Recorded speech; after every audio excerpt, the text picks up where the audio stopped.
Now what? What are you going to do now? What's going to feed your soul? The liberal arts are about that, it seems to me.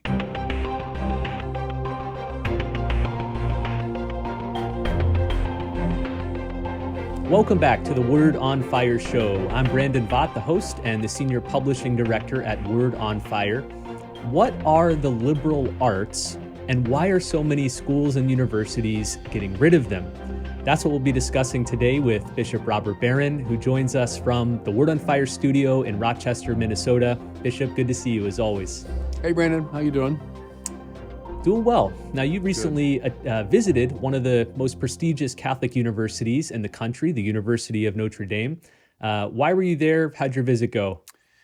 Yeah, I was there as March the 2nd, I think it was, and I was invited by the student body president and some others just to address the university community. And they asked me generally to talk about, the nature of a Catholic university, this sort of classical issue. And went down there and I had Mass at the Basilica, and it was a very good crowd for that. And, I love that church. I was a student there many, many years ago, my first year of college. Before I went to seminary, I was at Notre Dame. So I prayed in that chapel from the time I was, 19, 18 years old.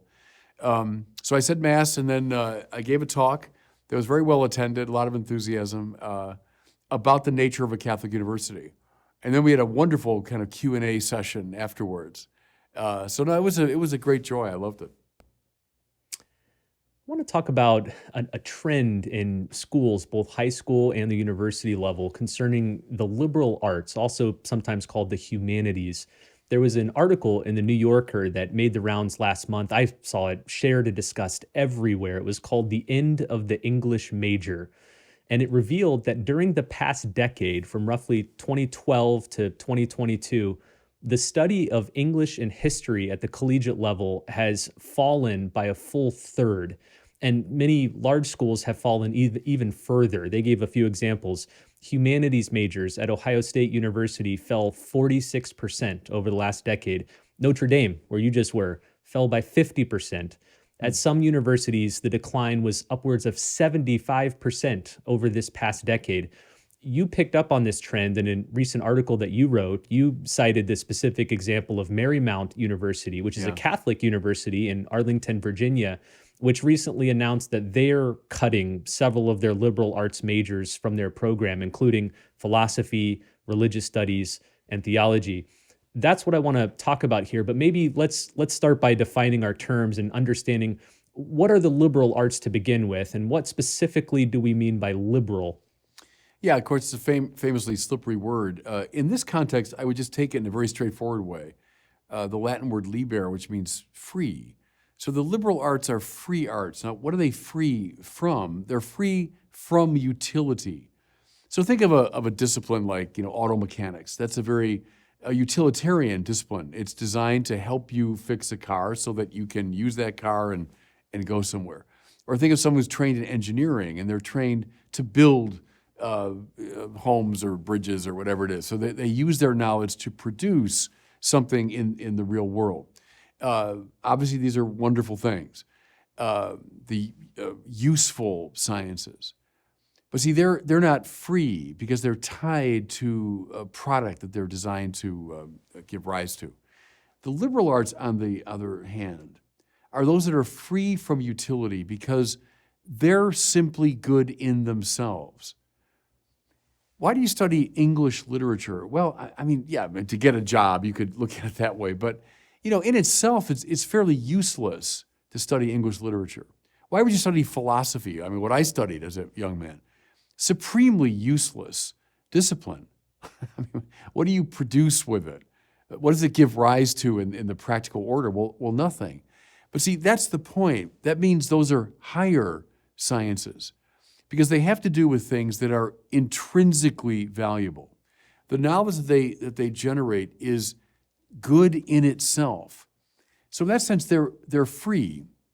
Think of the experience of watching a baseball game, if you're a baseball fan. See, baseball is a good example because it's kind of a slow game, and it unfolds very deliberately, and you have to be very attuned contemplatively to what's going on in a baseball game. But you spend 3.5 hours, let's say, maybe you've kept score. You've been contemplating so carefully that you're keeping score of what's going on. Now the game is over, right? And you say, well, why did I do that? What good did that do me? Well, you probably throw the scorecard away. But see, the point was, no, while you were watching it, you were simply basking in the goodness of that experience. There was something intrinsically valuable about watching a baseball game. I tell my students years ago that you look at a newspaper, you say, well, now, what are the most important and serious parts of the paper? And by natural instinct, we'd say, oh, the business section or the political section. No, on the contrary, because those are practical disciplines. The most important, the highest parts of the paper, I would argue, are the comics and the sports page, because those are things that we do uselessly. They're contemplated for their own sake. They have to do, in a word, the liberal arts I'm talking about, they have to do with meaning, with purpose, and with value. See? Where the useful arts, they're ordered to something outside themselves. And you say, okay, I've got a good car, it functions well, gets me there fast. Great. Now, what do you do when you get there? I don't know, I get the car and go somewhere else. No, but eventually you have to stop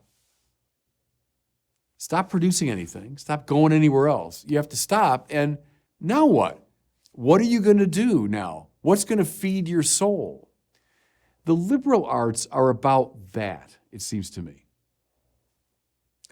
When you read these articles on the decline of the liberal arts, a lot of students are cited in these articles explaining why, maybe they came to school thinking they'd major in English, but then later decided to switch to engineering or law or pre-med or something. Yeah. And the common trope you hear is something to the effect of, well, I realized I wouldn't be able to get a job if I majored in that. It seems to me there's this major shift in our culture from the classical model, which saw education as forming you as a human to help you to flourish as a fully virtuous and wise human, to the much more utilitarian approach of, I go to school so I can learn something for which I can get a high-paying job, and then I'll live a good life. Have you noticed that shift as well in education? Of course, it's happened in my lifetime. It was starting to happen way back in the 19th century, which is one reason why John Henry Newman wrote The Idea of a University. He was seeing that tendency. Newman, of course, came out of this Oxford culture of the mid-19th century that put such a high value on the liberal arts, on things like ancient language. So you'd study ancient Greek and Latin. Well, what good is that going to do you? Julius Caesar's not going to show up for a friendly conversation. But see, they remark something, that being immersed in that great literature, written in those original languages, gave you access to values at the epistemic and the moral and the aesthetic level that were not available anyplace else. I mean, why do you read the Iliad and the Odyssey? Why do you read the Aeneid? Why would you read the masterpieces of classical literature? Because they're about humanity. They open up dimensions of the soul and of meaning and purpose that you get nowhere else. Well, why would you bother read them in a good translation? Well, no, if you're going to read them, of course read them if you can in the language that originally produced them. That way you'll get the texture of the soul behind these books. That's what they appreciated very deeply in the liberal arts tradition. Newman began to see exactly the trend you're talking about, is the university is a place for training in a utilitarian framework. And he bemoaned it. One of his observations, though, what's interesting, is there's a paradox, that actually those who are trained in the liberal arts, in things like philosophy and logic and literature and so on, actually have minds trained in such a way that it makes them better at whatever the practical art happens to be. So he would probably say, no, have your minds trained, he called it in the philosophical habit, and then learn the practicalities on the job, but you'll actually be much better at your practical work with the liberal arts background. Well, it was just starting 19th century. I mean, picked up pace like mad in the 20th century. In our own time, it's the STEM domination, and people know what I'm talking about when you say STEM, right? Science, technology, engineering and math, right? STEM, that's what it's all about, being trained in those areas. And that will make you, productive and give you a good job and all that. And again, as we've said a million times, I got nothing against any of those things. But a totally STEM-trained person, that's half a person at best, because you've not been immersed in what makes science, technology, engineering, mathematics helpful to you. You won't know how to use them in a way that's truly humane. So that's a dangerous trend within our educational system.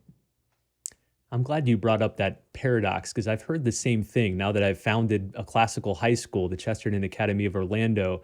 I've heard from business owners locally and nationally that they're hungry for graduates of classical and liberal arts schools, because they tend to be people who can think critically, who can write and speak and express themselves clearly, they can problem solve. So it is an irony that liberal arts majors may actually end up helping you to get a job rather than the other way around. Yeah, Newman saw that long ago, and I think it's still true. You say in your article, and I'm quoting you here, the loss of the liberal arts is tantamount to a loss of soul. Mm-hmm. What do we lose whenever we diminish or ignore the liberal arts? We lose why we do the things we do. We lose the point of our technology. I got cell phones and computers, and I've got cameras, and I've got access to every possible, movie and everything. Yeah, but why? Why ultimately? What are those things making possible for you? How are you using those things in a moral sense? As I said before, what do you do when you get there so quickly because of all your technology? That's what the liberal arts are about. They're about purpose, meaning, value. And I think, Brandon, there's a correlation between the loss of these liberal arts that deal with meaning and the fact that so many, sadly, of our young people are reporting spikes in anxiety and in depression, in suicidal ideation. Well, I think there's a correlation. If you just aggressively bracket all the questions of meaning, well, then I'm surrounded by all my technology. You know that wonderful It's a Woodcut by Albrecht Dürer called Melancholia, and it shows this angelic figure, beautiful figure with the wings and everything, and surrounded by all the high technology of that time, would have been 16th century Renaissance Germany, all the gadgets and the tools of the time. And there this figure sits in melancholy, because those things won't give rise to joy because they don't give rise to meaning. Now, once I find joy and find meaning, heck, use them all. Use all these things, You'll know what to do with them. So I'm afraid we have a society that is like that melancholic figure. They're surrounded by all these gadgets, but then they're sad. They don't know what to do with them. It seems to me that the primary reason the liberal arts are being pushed to the side is because they apparently lack practical purpose. They lack utility. But in our time, we're seeing another big round of objections to them come because critics claim that the liberal arts, and by this we might think of the great books of the Western world, the classical texts of civilization, that almost all of these are marked by racism, bigotry, or other flaws. In fact, in your article, you highlight some of these complaints. You say, all that many younger students know about Shakespeare is that he's a dead white male. All that they know about Thomas Jefferson is that he owned slaves. And all that they know about T.S. Eliot is that he entertained some anti-Semitic opinions. What's wrong with this approach to the liberal arts? Well, see, it's killing them. And let's, for sake of argument, let's say that all those things are true of the people you met. Well, poor Shakespeare can't avoid being a dead white male, I suppose. But I mean, let's assign all of these negative moral qualities to these people. For sake of argument, say that they're all true. And indeed, Jefferson had slaves, and indeed, Eliot said some things that were anti-Semitic and so on. True. Is it good that we know about that? Sure. I mean, we should be aware of these flaws and cognizant of them and all of that. But the tragedy is, Brandon, if that's all we see in these people, that's all we see, as though the wasteland or the love song of J. Alfred Prufrock or the Death in the Cathedral have nothing to say about life and about love and about meaning and purpose and value. All right, they're produced by a flawed human being. Show me one work of art that wasn't. But if we allow, the moral preoccupations of our time now to obscure the achievements of an Eliot or a Shakespeare or a Dante or a Jefferson, I mean, God help us. God help us. And so that's, I think, another side of the baleful woke movement, is that it's undercutting our access to the very things that are giving life greater meaning. Who taught us, by the way, that anti-Semitism is a bad thing? Well, the great moral tradition, that's what taught us that. Who taught us it's wrong to own slaves? Well, the great biblical and moral tradition. And so don't throw the baby out with the bathwater, is to notice moral flaws in artists, sure, of course. But it doesn't mean you jettison all those great works of art and stop reading them. That, to me, is a tragedy. I want to get your thoughts on one of the liberal arts in particular, and that's philosophy. When I went through school, I'm pretty typical. I went to 12 years of public school and then a public university. I was not offered a single philosophy class. When I got to college, I was not required to take a single philosophy class. Later, I recognized this as an enormous deprivation. Do you think that philosophy should once again become a standard and perhaps even required course for high schoolers and university students? Yes. I mean, it's for the moment, bracket religion, which has all these difficult, kind of legal overtones in our society. So bracket religion for a second, but just bring philosophy back into it as a kind of central organizing discipline, that which allows you to understand how all the different disciplines relate to each other, that which speaks of the most fundamental or the highest truth. I remember Robert Sokolowski, my great mentor, one of his definitions of philosophy is making present that which is basic. That's what the philosopher does. So through certain rational moves, think of how Plato did it, or Wittgenstein, any of them, making present that which is basic. So a lot of life we live on the superficial level. We're dealing with reality, but not with the most basic reality. So what is justice? What makes a society just? What is the moral act? What makes my act morally good? Why is there something rather than nothing? What explains the intelligibility of the world? Well, those are questions that philosophers ask. And if you ask them the right way and respond in the right way, you can make present that which is basic. If we live in a society in which no one even bothers to ask those questions anymore, then we're living, by definition, superficially. And that's morally dangerous. I'd also like your thoughts on a subset of the liberal arts, which are the fine arts. So why is it important that we train students to draw and paint, to sing in the choir, to act on the stage, to give speeches, to engage in debate? Why are the fine arts important?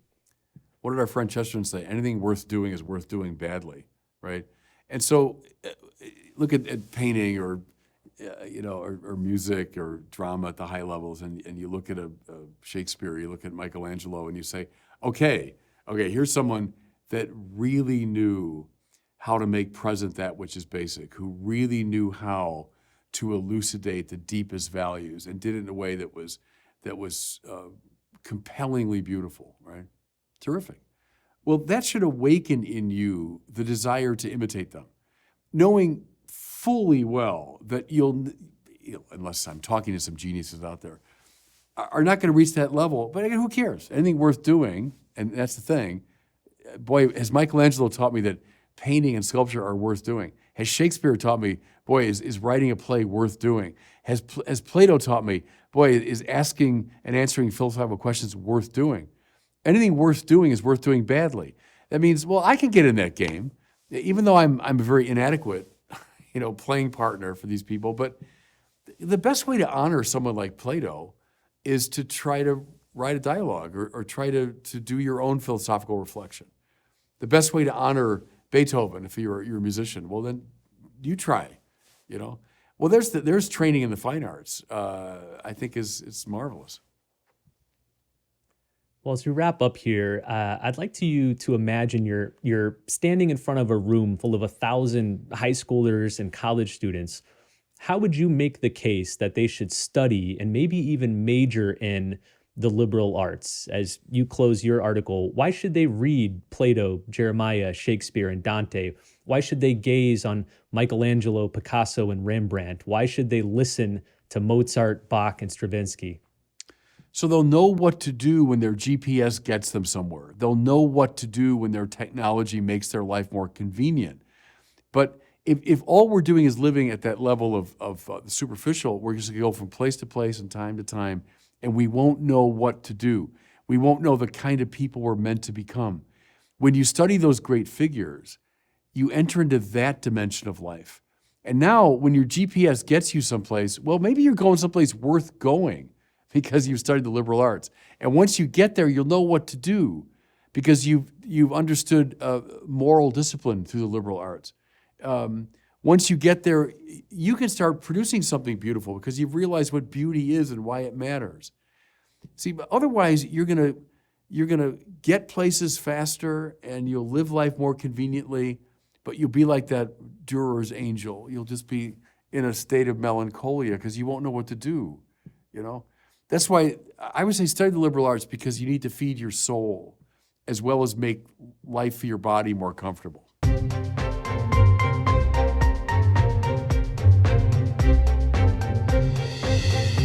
Well, it's time now for a question from one of our listeners. If you have a question for Bishop Barron, send it in to us. You can record it at the website askbishopbarron.com. Today we have one from Bob in New Jersey, and he's posing an objection that many critics of Christianity have voiced up and down the years. Here's his question. Hello, Bishop Barron. This is Bob from New Jersey.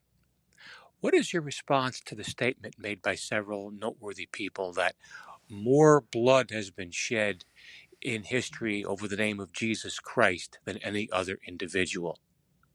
Thank you. I think that's demonstrably false. I think that's a sort of a canard of anti-religious people going back to like the 19th century, that religion is the source of all violence. I mean, has it been? Sure. Look at the wars of religion in Europe. And see, in many ways, those wars of religion from the period right after the Reformation, that haunts the minds of so many of the Enlightenment figures who gave rise to our modern society. And I think that's where that trope comes from, that religion's the source of violence. But look at these, there have been so many studies done now of the wars that have bedeviled humanity. A vanishingly small percentage are actually caused by or predicated upon religion. I can think of so many more people in whose name blood has been shed. Think of the awful tyrants of the last century, Hitler and Stalin and Mao, and these people that called for a personal loyalty. The corpses piled up by these people. So no, I don't agree with that at all. That Jesus somehow. I mean, sure, if you're killing people in Jesus' name, you're misusing that name. So that's one thing. There's nothing intrinsic to Christianity that gives rise to violence. On the contrary, we hold up this person to whom great violence was done, you know? So sure, his name can be misused, and it has been, but I think it's crazy to say it's somehow, uniquely responsible for bloodshed. That's ridiculous. Well, as we wrap up today, I'd like to encourage you to subscribe to both of Word on Fire's YouTube channels. That's right, both. We actually have two. I found many people are not aware of that. They follow Bishop Barron's main YouTube channel, and there you'll find new films, shows like this one, interviews such as the Bishop Barron Presents series, the Word on Fire show episodes, and much more. We also have a second channel, the Word on Fire Institute channel, recently crossed 100,000 subscribers, and we have a whole another set of videos that we release through that channel every single week. So I'll include links to both of these channels below. When you subscribe, which is totally free, YouTube will send you an email every time there's a new video release. So 2-3 videos a week. So if you want to stay on top of all the exciting stuff coming out of Word on Fire, that's one of the best ways to do it. Well, thanks so much for watching and listening, and we'll see you next time on the Word on Fire show.